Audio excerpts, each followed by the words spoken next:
Something we really wanted to emphasize was the sheer brutality of combat in the period.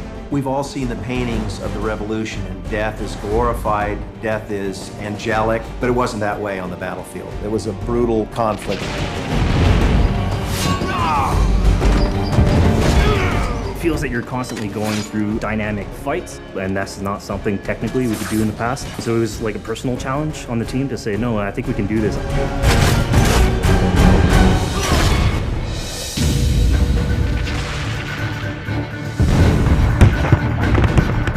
These armies are filled with different types of weapons. So, you have everything from muskets, you have grenadiers, you have guys with boarding axes. Being shot by a musket would be an awfully painful way to go. The caliber size of the ball was at least 3 or 4 times as large as anything that any modern military is using today. Nobody employs this size weaponry anymore on an individual soldier level. When it hit somebody, it didn't drill a neat little hole through them. It cleaved away arms and took heads off shoulders, and I mean, you'd be covered in that. After the muskets were discharged, they would charge with their bayonets. What basically is a giant spear, and he has every intention of running that through you. Bayonet fixes onto the end of the musket. It has 3 sides to it. When it made a wound, it could not close and therefore could not be stopped bleeding. They would shoot and then they would march, and that hand-to-hand combat was really brutal. And whether it's people using a bayonet affixed on the end of a musket, a small hatchet, this is a kind of killing that is very mano a mano.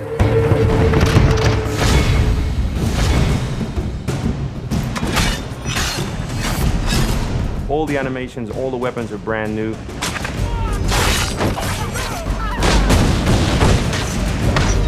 It was interesting to start on a new style of fighting that is much more close and aggressive.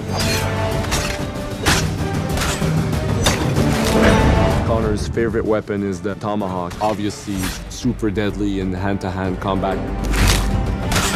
Also the bow and arrow. It fits with his native heritage and it's lethal. The rogue dart, it's a real accurate Chinese tool that we found the references for that period as well. He can use it from the ground, so he can bring the enemy towards him. It gives him the ability, for example, on a tree, to hang someone from above.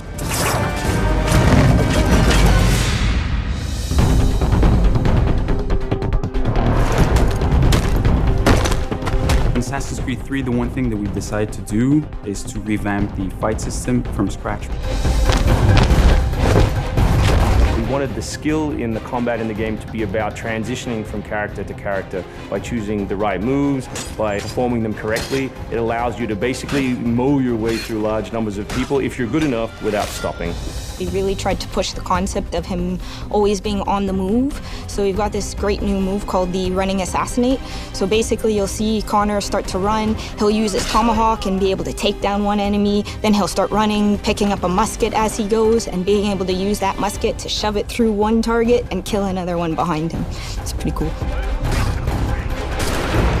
What do you do if you go into a bunch of guys with muskets and they try and shoot you? So we had to figure out, can you dodge them? Can you run away? And we've added all these options, but our big one is the meat shield, where you can grab a guy and he gets shot instead. Our mocap guys are stuntmen. We spent a long time with them rehearsing and figuring out exactly what would be the greatest choreography. We had to go through, like multiple people. Your goal as a player is to move quickly into close combat. So we wanted a character who was very, very swift, who was able to sort of charge enemies, to assassinate on the run, and sort of get into close combat as quickly as possible. Connor is trained in a very different style of fighting to the British soldiers.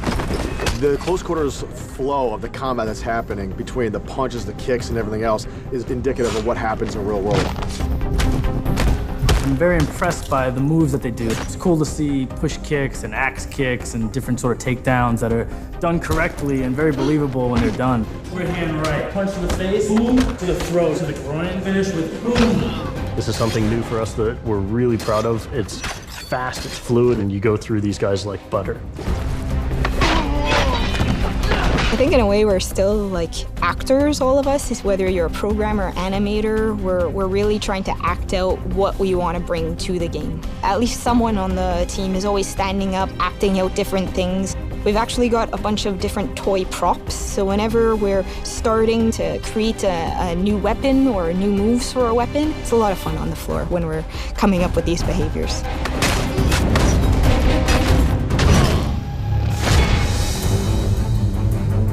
Connor is essentially the first guerrilla fighter. He's someone whose goal is always to move behind enemy lines, to pick off his target, and to escape.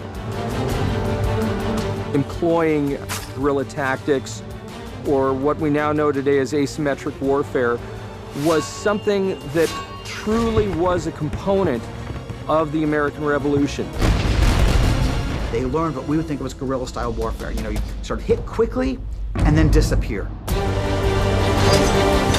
American tactics were really frowned upon by the British because the Americans did adapt the tactics that were used by the Native Americans from the French and Indian War. For people who lived far from a city, they had to rely on their own abilities, so they became skilled hunters. And so when they did eventually fight in a war, they had certain skills, not about how to march in a line, but how to hunt. There's this group of rangers, the Green Mountain Boys, that were from Connecticut. They were like the most feared rangers. What they would do is they would come out and they would shoot very long distances. They could be pretty accurate for long distance, and then they would hide behind the guys with the bayonets and reload, and then come back out and shoot again.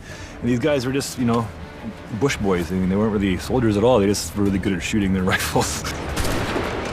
First big battle at Lexington and Concord takes place on a New England town green. And as the soldiers march back to Boston, they are marching along a dirt road lined by stone. You know, it's not the most effective strategy, wearing your bright red coat and march through the woods while some farmer's trying to shoot at you. The Americans brought a tactic that they couldn't really cope with. They essentially took it away from the battlefield and they started guerrilla tactics.